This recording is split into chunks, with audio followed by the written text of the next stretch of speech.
I'm Helen Armitage. And I'm Chris Webb. And you're listening to The Next Normal, the podcast that explores the impact that the COVID-19 pandemic has had and continues to have on different individuals, organisations and sectors spanning the world of business, education and careers. On The New Normal, we heard from a range of individuals about how they were adapting to a challenging climate. And we're now taking this one step further as we look to the future and quiz another slate of fantastic guests about how they're planning for the unknown, what different sectors are doing to adapt, and whether any green shoots of optimism are starting to appear in the wake of the pandemic and subsequent lockdown. Thank you for joining us as we explore what the next normal might look like for all of us on a local, national and global scale.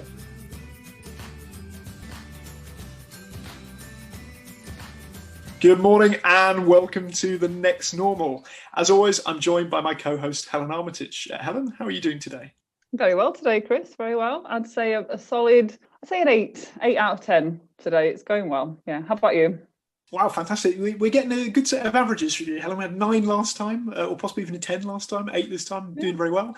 I'm probably about the same, about an 8, nice and steady at the moment, which is kind of good. And we're very pleased, again, in this week's episode to be joined by 2 guests as we talk a little bit about graduate careers and the future of higher education. Again, another very kind of topical topic that's been featuring a lot in the press over the last few weeks. And so hopefully we'll have some really useful insights to share today. So first of all, we're very pleased to be joined by Phill Williams, who's a careers consultant at the University of Birmingham and newly published author in the latest Phoenix journal. So Phill, very good to have you here with us today. Thanks, Chris. Pleasure to be part of the show. Fab. Thanks for joining us, Phill. And we're also really pleased to be joined by James Curran. So James is the founder of Graduate Job Podcast and is a graduate career coach. So James, again, thank you very much for joining us as well. Great to be here. Wonderful. So before we kind of get into the meat of today's topic, we start as always with our gloom busters, our good news stories for the week. So with a little bit of a change up this time, we're going to first of all come to Phill. Phill, any good news stories you'd like to share with us from the week? Well, you stole my thunder a little bit, Chris. You know, my good news story this week is a bit of a personal achievement, but also recognition of what's going on in the sector. So as you mentioned, AGCAS Phoenix was released this week. From a personal perspective, really pleased because I've featured for the first time in AGCAS Phoenix. So really pleased about that. But also I think it was just what really struck me was just the sense of achievement that the sector has had since lockdown. So for those who haven't read Phoenix yet, it's a special edition around kind of how career services have reacted to COVID-19, the lockdown. And I was just staggered by the resilience shown by the sector and the adaptation, the use of technology and working from home and all those kind of things, and such a huge amount of innovation going on around the sector. So I just thought it was a really kind of timely reminder whilst we're all kind of deep in the autumn term about kind of the achievements that we've had so far. So well done to everybody in the sector, and well done. A huge shout out as well to AGCAS, Gemma Green and the team that put that edition together as well. Yeah, absolutely, Phill. I think everyone who's kind of had to read through it will, as you said, there's just such a huge range of different initiatives that have gone on, and as you say, great to see them all recognised and brilliant work by the AGCAS team putting it all together. So we will put these kind of links in the episode notes, but if you haven't seen the Phoenix Journal, check out the AGCAS social media accounts. It's kind of blown up at the moment, so do have a look at that. James, we'll come over to you now. Good news story for the week. Anything that you'd like to share with us at all? Yeah, so over the last couple of weeks, I've been speaking to quite a few different graduate recruiters, and I'm sure it's something that we'll touch upon later on. But both of them I spoke to are full steam ahead with graduate recruitment this year. Some of them even increasing their numbers. So it is, when you speak to recruiters, it is positive signs out there. I know from speaking to students that there is a lot of doom and gloom and worry about, if people are actually hiring. But yeah, as we'll mention later on, companies are looking for great graduates, and there are lots of roles available. So it's not all doom and gloom. And then I do actually have another cheeky one. As a big football fan, just as a Leeds United fan specifically, just to say that Leeds sitting back in the Premiership in 6th position, whilst Man United are in 15th, is any right-minded person must be happy with the natural order of things getting back to normal. Let's not talk about football. I'm a Shrewsbury Town fan. Let's not talk about football. The bottom of League One is depressing enough as it is, to be honest. I don't need to watch it anymore. I'm quite glad I don't have to go to the ground anymore. I've felt compelled before to go to every Shrewsbury game, but now there's no fans. It's the only positive out of COVID that I can think about. So Two opposite ends of the spectrum there. I was just about to say, trust a Leeds fan to not make it through any sort of broadcast without mentioning how well they're doing. But fair enough after 16 years. I'm going to break with the trend that Helen and I have done the past couple of weeks, where we've had a pretty, I would say, kind of trivial good news story. Lego advent calendars, coffee presses. You know, we've been thank you, Chris. I'm going to come in with this one with a little bit of a follow-up from our last podcast, actually. So in the last podcast, we talked about the future of banking and finance, and one of our guests, Giles Cunningham, was talking about sort of how digitization is kind of influencing the sector. And just this morning, I read about a website called Generation Home, which is quite interesting, which is basically a company that has changed the way that people can apply for mortgage loans. So you can actually have the family invest in the property. So it's not quite the same as giving you a deposit, but they're sort of co-investors in the property. And they're doing it all through sort of open banking. So the application system is very different. The way that they work out your affordability is very different. But it seems to be quite a new approach for sort of particularly helping first. So we'll link again in the episode notes, but quite an interesting one to have a look at, and a bit of a follow-up from our last podcast as well. But again, let's move on to kind of the main topic of the podcast. We've got two very experienced members of the sort of careers profession with us, working with students and graduates, and a perfect time to look at the future of HE careers and some of the stuff that's been going on in the sector, as well as graduate careers themselves, as both Phill and James have mentioned. So Helen, over to you. Okay, so if we just get started then, I'll come to yourself first, James. If you can just give us a bit of an insight into how COVID-19 has impacted your work and life over the past few months. Of course, so it's quite a dramatic impact personally. So my wife and I took a sabbatical last September. We're planning on taking a year off to sort of travel around Asia. So luckily we started in Japan and China and sort of passed through China in October, November last year, managing to miss it before it all sort of kicked off. And then we got through Asia, got to the Philippines in March when it all started to get a lot more serious. So we had to hot-foot it out on the last flight out of the Philippines, and ended up with nowhere left to go but to come home, sadly.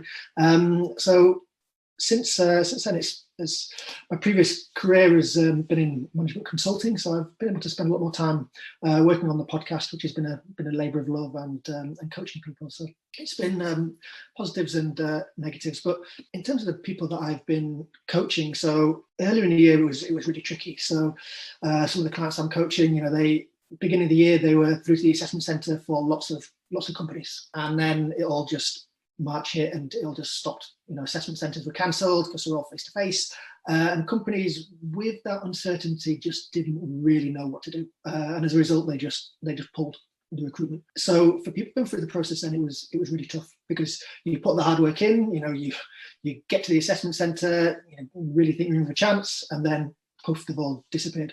And then they didn't open them up again till sort of June time, and then they were sort of virtual, and it was a lot more challenging. But the good news is, from speaking to graduate recruiters recently, there was that initial nervousness back earlier in the year, but now that sort of seemed to have disappeared, and they're looking on a 2-year, 5-year horizon. They know that the graduates they're hiring are the future talent of the business, and they still need really good people. They're still going to need really good people further down the line. So as I mentioned in the good news story, they're still hiring. They're still looking for great graduate talent. And one specific company I was speaking to last week, Highways England. So they've got £27 billion worth of investment to do over the next 5 years. So 27 billion to invest in the motorway network and the A-road network, which is a huge amount of money. And to deliver that, they need really good graduates who are going to be working on these amazing, exciting projects. So, they're increasing their numbers, they're looking for great talent, as I mentioned. So the opportunities are there. It's, it's not all doom and gloom. The roles are still there. So try and avoid everything that you can read in the newspapers. It's you still, of course, need to be putting in high quality applications. You still need to be super focused in the work that you're putting in, but the roles are there. Yeah, definitely. I think that's a really good two ends of the spectrum there as to what's happened with yourself. And I'm hoping you're going to pick up that trip where you left off when the pandemic's over. Well, I think it might have been and gone now. I have to settle down and be more responsible and looking to get a house and things like that. But we had a good time when we were going. Cool. Okay. And how about yourself, Phill? How is it impacting your life and work since March? So I suppose very similar to James, really. I think I've become very familiar with my lounge. It's possibly the thing that I've seen more of this year than I think I've seen in the past 20, 30 years combined. But no, I think on a serious note, as you guys well know, universities obviously closed campuses, but didn't necessarily close for business. And so there's been a lot of work going on behind the scenes from homes across Birmingham and the West Midlands to ensure that we're still providing an excellent service for our students, but also following on from what James was discussing there is also keeping up to date with labour market information and making sure that we're able to try and disseminate that information as effectively and as positively as we can to students. And so we've had to obviously transition to online delivery. We've obviously had to go through learning all of these techniques and having a bit of an accelerator course of how to deliver Zoom meetings and Zoom webinars and various other technologies as well, and just thinking about how we adapt to these times, and obviously then trying to catch up with our academic colleagues who have I really the thing I would want to do in this podcast was really give them a huge shout out actually in terms of the work and the pressure that they're under. I think what sometimes gets missed with there's all this connotation that comes out in rhetoric in the news around how online delivery is potentially a kind of a worse product, and actually from what I've been hearing from the academics in terms of how they're delivering starting to deliver content this year, they're what would have just been a 1 hour 2 hour lecture has now been split up into chunky videos and all sorts of different content going online, and that takes such a huge amount of time and resource to still deliver such a high product. So I think just across the university, there's just been a huge amount of work that's been going on, and I know that's the same in across the sector. So I just want to give a shout out to everybody that's been working behind the scenes, and obviously there's a huge impact on the teams and other areas across the university as well. That's great, thanks, Phill. I think as you and James have both noted there, some seismic sort of changes taking place, but some positives within there, sort of alongside the challenges. I mean, as both of you have kind of noted, the graduate labour market, we kind of have to be honest that there has been a hit. There's been an impact from COVID-19, and of course we've kind of seen that reflected, as James mentioned, in different sectors, sometimes positively and sometimes in perhaps more of a challenging state. Within your kind of current role, Phill, at the University of Birmingham, what sort of work have you been doing in terms of preparing students for that progression into industry based on, I suppose, the new labour market or how the labour market's looking, whether those are maybe second year students looking for placement opportunities or final year students perhaps looking to go into graduate roles? Yeah, it's a really good question, Chris. And I think there's not necessarily just one plain answer to it. I think there's and again, I'm sure colleagues across the industry would agree with me here. There's a number of things that we've had to kind of either introduce or whether we've had to adapt certain practices. And at the same time, yes, the pandemic has changed an awful lot, but there is also a lot that has stayed the same. And what I mean by that is, and I'm sure James may well agree with me here, certain things that employers still look for don't change in terms of recruitment practices and what have you. They're still looking for fundamentally a very similar skill set. Maybe the rise of digital skills is a little bit more important now, but yeah, certainly we've had to transition to online delivering webinars and things like that, and we did a lot more stuff across the summer than we possibly wouldn't have done historically. We'd have done a lot more stuff on campus, but we did to make sure that, particularly with the graduates that left in the summer, going out into a very turbulent world, there was that kind of very clear and obvious offer to them. I mean, it's always been there, but making sure that that's really communicated. Shorter term things, the university invested in LinkedIn Learning, a platform that allows students to develop skills and knowledge beyond their degree program. So kind of getting the message out about the capabilities of things like that. Obviously, we're looking at things longer term in terms of the curriculum and opportunities that might be arising because of the development of the new curriculum going online. And then something that's very particularly close to my heart, and this is probably the last thing I'll mention, because I could go on, is I think what's really kind of been important for me in the college that I work in, life and environmental sciences. So just to clarify, that's psychology, biosciences, sports and exercise sciences, and biological sciences, is the importance of alumni engagement. And I think what you were saying there, Chris, in terms of how the labour market is obviously changing and evolving and readapting all the time. And I think some of the labour market information that's been coming out from the likes of the ISC and all of Tristram Hooley's work, for instance, has been excellent, but doesn't necessarily always cover some of those areas that, for instance, that we look after in life and environmental sciences. So having that alumni engagement and being able to get them to share their stories and their experiences of actually how it's happening and how things are impacting them directly in the here and now, I think has been a really, really important thing for our students to understand what's going on. Yeah, no, couldn't agree more, Phill. I think, particularly when we talk about LMI, sometimes perhaps that focus is always on the data side, as you say, but of course, there's those different levels of labour market intelligence. Yes, the big picture is useful, but as you say, those personal stories really help bring it to life. And I think from a student or graduate perspective, as you say, speaking to someone who's been there, who's done it, it just provides a bit more of that context. So I think you're absolutely right. James, I know we've kind of spoken previously about some of the maybe differences between students kind of thinking about progressing into the labour market depending on where they're at within their degree or whether they're a graduate. So didn't know whether you maybe just wanted to come in and share your insights on that front as well. Yeah, definitely. And I completely agree with the comments Phill made, just jumping in with them first. Alumni engagement is such a powerful tool. And if you can reach out to the alumni who are working at the companies that you're applying to, and you can just have a quick chat with them and just to understand, what it's really like to work there. How do they describe the firm? How do they describe the culture? Because it's one thing reading the blurbs online and, the companies all talk about that they're collaborative and they're friendly. But if you can actually speak to people who work there and really get a picture of what it's like, it's so important when you get to the interview stage and you're talking about why you want to work at Firm X, because 100% you're going to be asked that at some stage during the interview. If you can actually say, I've spoken to current graduates and they've told me that, you can replay some of the things that they tell you about what it's really like and how people really help each other. And it just takes you beyond the candidates who do the minimum and just look at the blurb online or just look at the Times top 100 companies. Alumni engagement is something that I really work on with the clients I coach, just to make sure that they are able to differentiate themselves, because that's a really important way to do it. And also from the flip side, firms are very different. So, you want to make sure that you're applying to somewhere which is going to be right for you, especially say for law firms, for example. Fundamentally they can be quite similar, but the culture and what they're like and their work-life balance and things, it really does change from one firm to another. So you want to make sure that it's going to be the right place for you if you're working, especially in law, 60 hours a week minimum, or whatever it might be. So you want to make sure that you're happy there. But yeah, sorry, Chris, as you said to the question, from some of the students I'm working with, the third years are quite happy. They've made their friends, they're back at uni, they're in the student homes.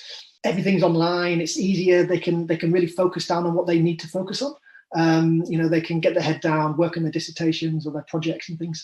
So they're really enjoying it. And they know that the career services are there, they know how to access it. All that information is, they've built this up over the previous years. I guess it's just a challenge for, the first years. So people who maybe don't know where the career service is, haven't got the understanding and haven't made those friend networks and things, so it's going to be more difficult. So I think probably different year groups are going to be struggling in different ways with it at the moment. Yeah, I'd certainly echo that from lucky enough to go to student staff forum meetings for the schools that we look after, and certainly I'm hearing what James is saying there, really, in terms of, I think third years are settling in and they've had kind of the previous kind of experience and it's easy for them to transition, and like I say, they've got that support network there.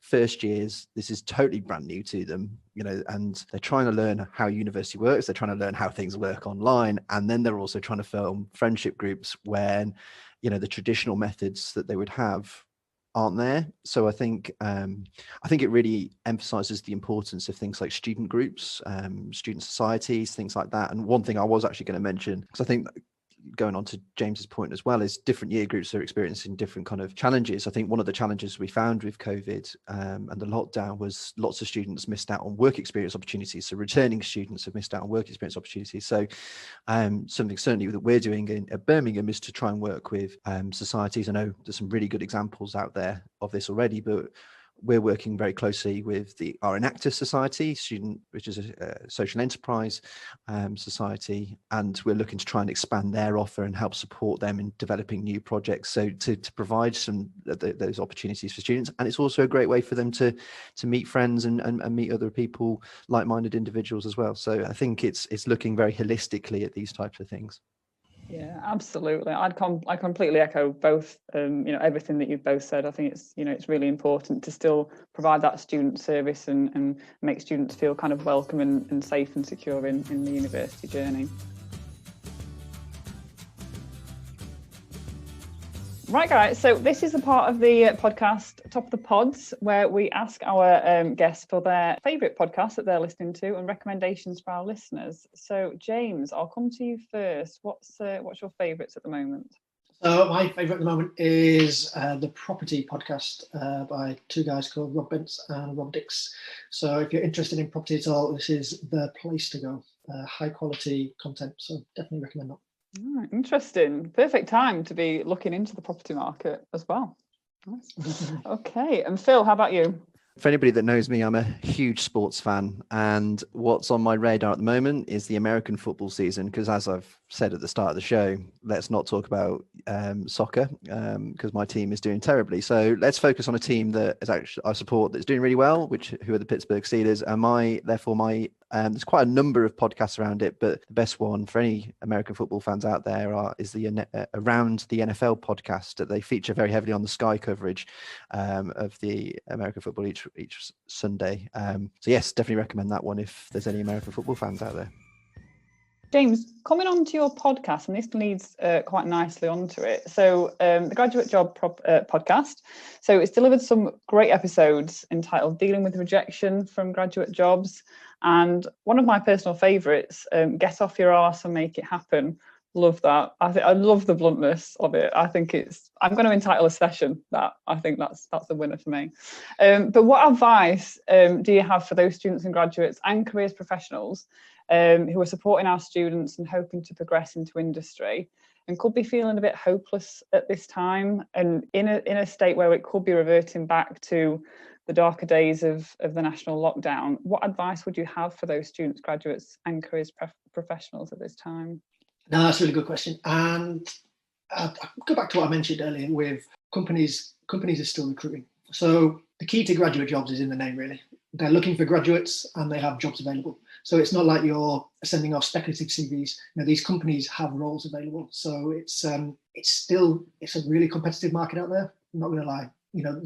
Companies are looking for the best graduates, but it's just about the rules of the game are the same. Nothing's changed. As Phill mentioned earlier, it's still about being focused. It's about doing research. It's about really understanding what the role is going to be and understanding why you want to work there and why you want that particular graduate scheme. Some of the recruitment processes are now more virtual, so more recorded video interviews. But the industry was going that way anyway, but COVID has just massively accelerated it. And assessment centres being virtual as well is, I'm not going to lie, it's more challenging, right? But everybody's in the same boat. So it's interesting from speaking to graduate recruiters earlier in the year, so in June time when they picked up with the virtual assessment centres again, I think they were trying to replicate the face-to-face assessment centre but virtually. So they were doing virtual group exercises. But speaking to them recently, I think they've maybe realised actually that that's probably not the best way to do a group exercise is to do it virtually. The challenges of having 8 people on a Zoom call and everyone would be talking over each other. Some people's connection's not great, so there's a little bit of a lag. It doesn't work as well as it does face to face. So again, some recruiters were saying, actually, we're going to probably not bother doing that and we'll do something different instead. But if you're doing an interview virtually or you're doing it face to face, it doesn't matter. You still need to impress them with your knowledge of the company. You still need to have a really compelling answer about why you want to work there. You still need to have excellent competency answers, strength-based answers, motivational questions. So nothing's really changed. It's just a different lens it's been doing through virtually. So it's all the good stuff that you talk to your students about in the career service.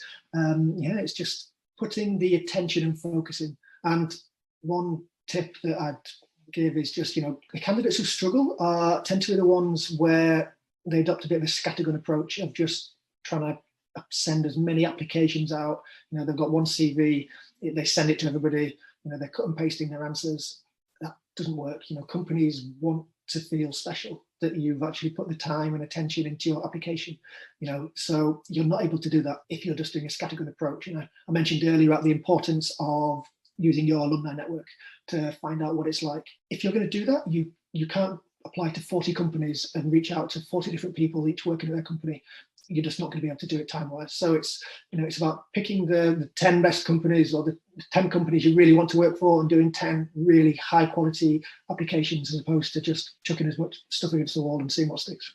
I'd absolutely agree with that. And I think actually there's also a point just before students start applying for things. It's that point of, I think, certainly students I speak to, they're hesitant at times to actually start that whole process if they don't know what they want to do. And the career theorist in me, I'm sure Chris will laugh at this, the career theorist in me, the chaos theory of careers is very apt at the moment. And for those who haven't read about that, I'm not going to try and damage it too much by misleading, but it really kind of promotes that it's okay not to know what you want to do. It's absolutely okay but it really promotes the importance of curiosity and trying to be proactive. And so what James is saying in terms of kind of make it happen is really true. And I think there is that hesitancy, and that's what I think something certainly I experience with some of our students is that, I don't know what I want to do, therefore I'm not going to do anything just yet until I've decided what I want to do. And actually that kind of proactivity can help with things. And obviously with the way that the labour market is, I think there is going to have to be that bit more agility in terms of career thought and career thinking, particularly as the starting point. I was listening to one of James's podcasts earlier around career might only be the first step. You're potentially going to be going into, there might be ways to go back to your more desired routes later on, even if they're not available immediately in the current climate. No, absolutely, Phill. And I think, actually, it may have been an article that you and some of your colleagues wrote on LinkedIn earlier in the summer, actually. But I thought that point about that first step not being the final step is such a key thing. It's where so many people, as you say, so many students or job seekers in general often kind of not necessarily get it wrong, but perhaps it's a common misconception that, that first role has got to be the one that really matters to me, the one that, that is the one that I've always been planning for. Whereas actually, as we talked about with a number of our guests on the podcast, typically their careers, like almost everybody else's, were non-linear. And, they ended up where they were due to a series of events, a lot of it, kind of caused by the choices that they took. But also, as you said, Phill, kind of embracing that idea of chaos theory or planned happenstance of, taking opportunities when they came up, but being, flexible, being adaptable to those things. And I suppose being open and open-minded, to different opportunities as well. I mean, I think you both had some great reflections there on, I suppose, really kind of how much has changed, but also, interestingly, and we're hearing this a lot across the different industries we've spoken to on the podcast, how much has actually stayed the same. And so, I mean, Phill, you mentioned obviously at the top of the podcast about some of the, adaptations that HE Careers Services have made that have been in the Phoenix Journal in terms of how they've adapted to COVID-19. I suppose kind of looking forward and getting to the title of the podcast really and the next normal. Do you have any thoughts really about the challenges facing the HE sector, and particularly HE Careers Services, and perhaps how they might adapt moving forward, or what that next normal could look like across the sector?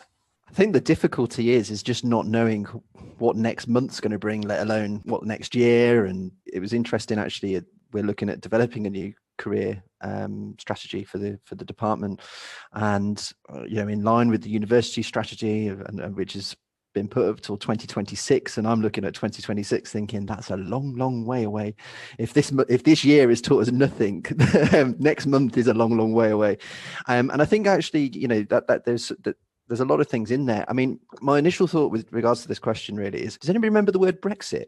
I kind of miss it in a little bit of a way. I remember when the conversation used to be dominated by Brexit, and whilst, don't get me wrong, it was heavy going, but it's kind of slipped under the radar a little bit with COVID-19. And I think obviously, but it is still happening. There was an advert on the radio this morning for employers and companies that work outside of the UK boundaries, and it made me think, oh yeah, it's still around. And I think the university's got to be able to deal with that. And, is there going to be implications around student recruitment and how that therefore might affect, the student clientele that we're working with day in, day out? Obviously, we're still kind of working out what the pandemic's going to do in terms of kind of the long term, how much of this kind of blended learning, or are we going to revert back to tried and trusted face-to-face when we're allowed to? And there's obviously that continued debate about kind of value for money and fees. And obviously there's that mysterious paper by Mr. Auger that's kind of still sitting in the government somewhere underneath a bench somewhere, I think it is. And so there's a whole range of different things that I think, it's hard to kind of really predict. And I appreciate I'm sitting very much on the fence here, but I think it's so hard to kind of really kind of be thinking too far ahead. But then maybe that is the answer, is that we have to be able to embrace change really, really quickly. And I think obviously there's huge examples of how we've done that already, but also think about, well, what is, some of the conversations that are coming out of the lockdown and various things. So is it, do we need to embrace the teaching of and the importance of digital skills, for instance? We're all having to use Zoom and things like that far more these days. So it's just, there's this whole range of myriad of things that we have to consider. Yeah, absolutely. And I think you're absolutely right there in terms about the flexibility and the speed of flexibility. I think, what's interesting is it's practicing what we preach, isn't it? In terms of, we're constantly saying to students and graduates, you've got to be able to adapt to what comes next. But of course, we've got to be the same. And as you say, too much forward planning without the ability to be, reactive and reflexive in a positive way is definitely going to be an issue. And I mean, I saw it was quite interesting. I don't know whether anyone read the article, but the London Interdisciplinary School, which is starting next year, which is going to be offering non-subject specific degrees. So basically degrees that are a mix of art and science and built around problem solving across themes like climate change. So I think it's interesting to see that maybe some institutions are going that way as well. There's quite a lot out there about bit degrees and micro degrees, the idea of perhaps kind of micro credentialism gaining a bit of speed in the next few years, but interesting to see kind of how institutions adapt to that and the type of courses they deliver as well. So as you say, Phil, that adaptability even more important, I think.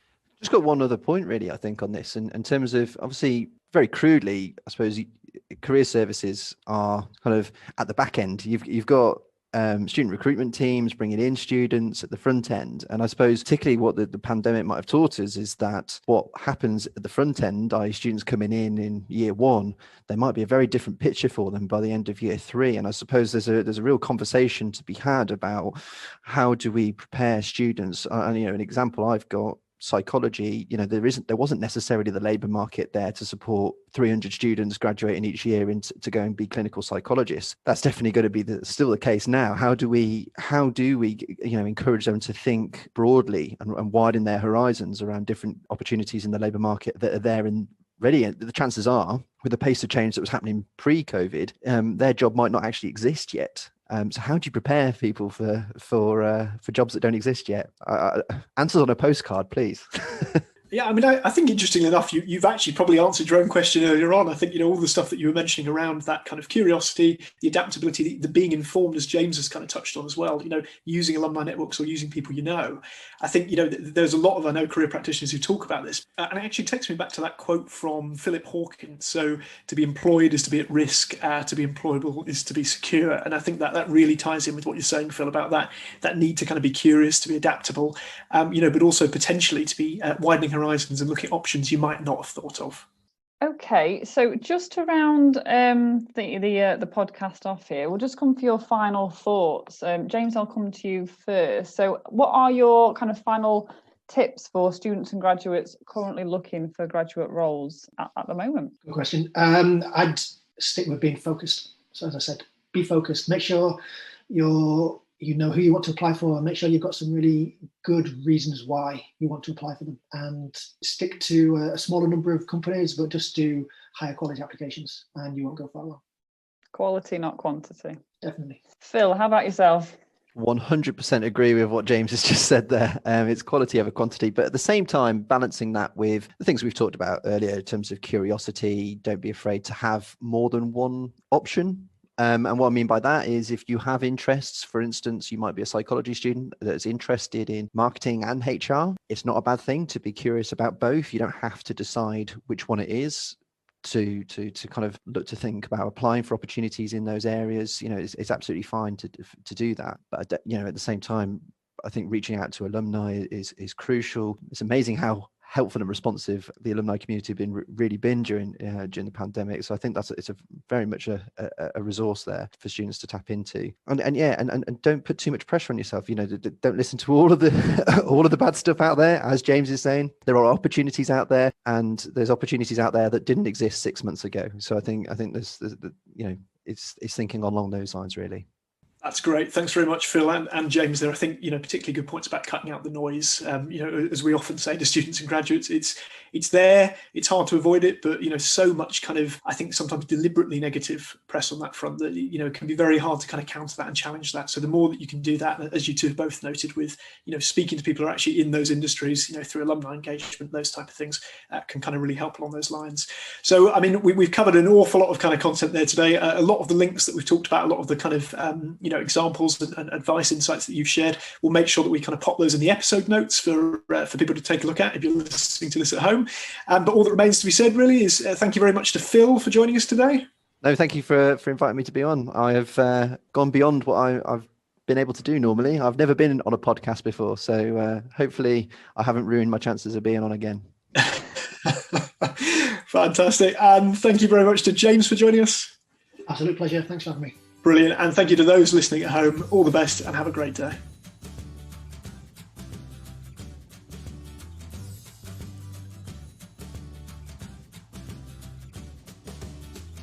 If you're interested in anything that's been discussed on the podcast or would like to be involved as a guest or have a topic to share, please get in touch with Helen or I via LinkedIn. Full details can be found in the episode notes on the Simplecast site.